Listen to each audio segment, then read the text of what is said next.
And the challenge is, quite honestly, we got to find more revenue. You cannot do this with just public-private partnerships and debt. Now, I got a piece of the legislation that I think would be added to any infrastructure plan. We're the only nation in the world that doesn't have, in effect, an infrastructure bank to provide long-term financing. We do a lot of this in Virginia, public-private.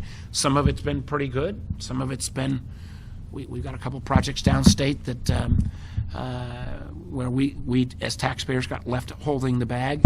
But I do think a component part of an infrastructure plan has to include long-term financing ability.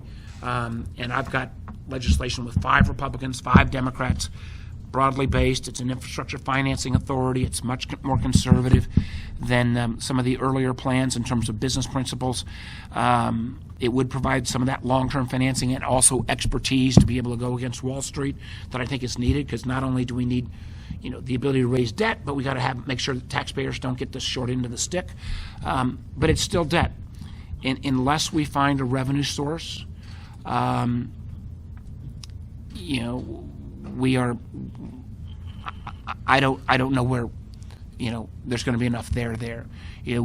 Just to make matters even worse, and if you get frustrated with paying taxes to D.C., let me raise your frustration level, because at this point, for every dollar you send to Washington, only 7 cents goes to infrastructure, education, and research and development.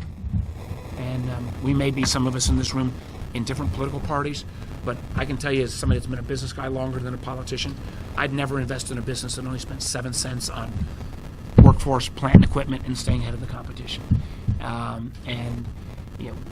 The challenge on revenue sources is, gas tax has never been popular.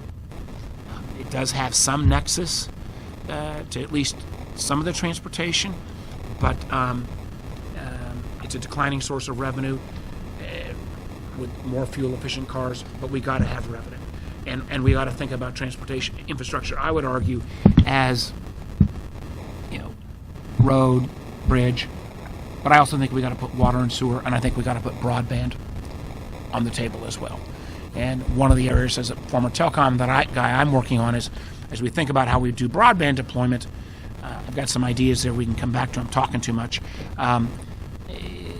We got to think about not just broadband, but we got to think about how we make the transition to what's called 5G, the next generation. 5G, for those of you who may not be telecom nerds, it's like the equivalent of moving from radio to TV. And this is an area where, again, both we got to find a way to finance it, but also what I am terrified of is, we've all been blessed to live in a country that, at least post-Sputnik, almost every major technological innovation has been American or Western driven. We are at 50-50 at this chance where the leaders in 5G will not be American or Western, but it will be Chinese, and it will be Huawei, and they are set the standards, and that poses enormous security risks. If anything, the Washington transportation system is more dysfunctional than Richmond, because you've got Environment and Public Works, which does highways. You've got the Banking Committee, of which I'm on, which does anything transit rail. And then you've got the Finance Committee, of which I'm on, that has to find the dough. And so the idea of a comprehensive, how do you put this plan together, and fund it, you couldn't design a system that's more crazy.